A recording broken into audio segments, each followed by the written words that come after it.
So welcome back, guys. If you are yet to subscribe, be it you are new and you've not done that, make sure you click on the subscribe button. Make sure you like, make sure you share. Also follow the Telegram. Once again, click on the subscribe button. Click on the bell notification so you will not miss out on the next update. Now let's see what we'll be expecting on our Swiss franc JPY for the day. Now we are in a down daily time frame and we need to zoom it out. So we can clearly see that on our daily time frame, Swiss franc JPY is an uptrend move. So we are in an uptrend move on Swiss franc JPY. Now this is it here. This is our high. Here comes the higher low.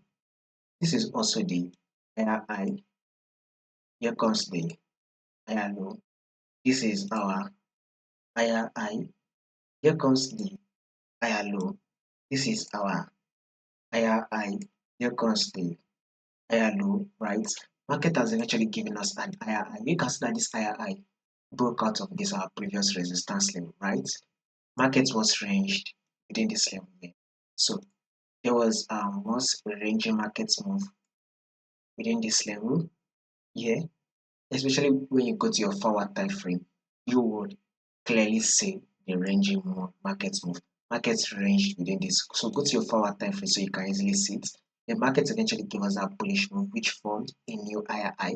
And or not only does it form a new higher high, not only does it form a new higher high, it broke above the previous resistance level where markets ranged and then give us a pullback to what?